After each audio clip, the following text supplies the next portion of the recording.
Nous avons échangé avec les deux commissions Défense et Sécurité du Sénat et de l'Assemblée nationale pour un peu expliquer notre mission de paix et sécurité qui est ici chez nous en RDC. L'idée de cette mission, c'était de faire le point par rapport au suivi de cette mission d'identification dont vous vous rappelez peut-être, qui a eu lieu en octobre 2022, pour un appui à la 31e brigade de réaction rapide basée à Kindu.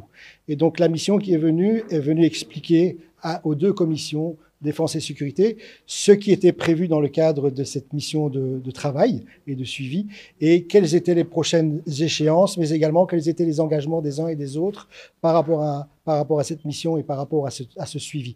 L'idée étant effectivement de présenter aux représentants du peuple l'ensemble des activités qui seront menées et de voir avec eux comment on peut travailler main dans la main pour s'assurer qu'effectivement, il puisse y avoir un suivi citoyen, un suivi du peuple, des représentants du peuple par rapport à cette... Pour ce mois, il a été question pour la commission défense du Parlement, et là je parle de l'Assemblée nationale et du Sénat, de recevoir plusieurs délégations ensemble avec le premier vice-président qui est en charge de la diplomatie parlementaire.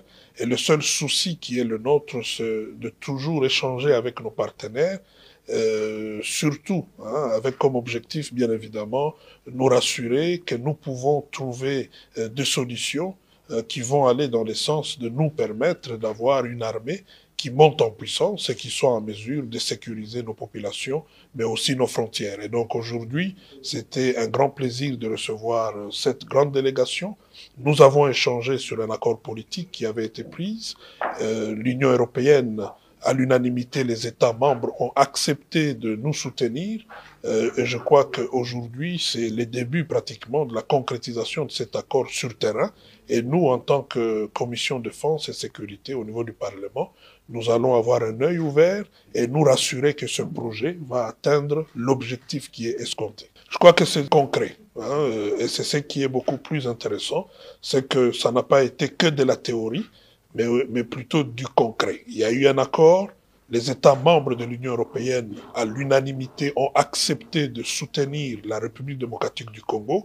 Il y a déjà un budget pour accompagner ce projet.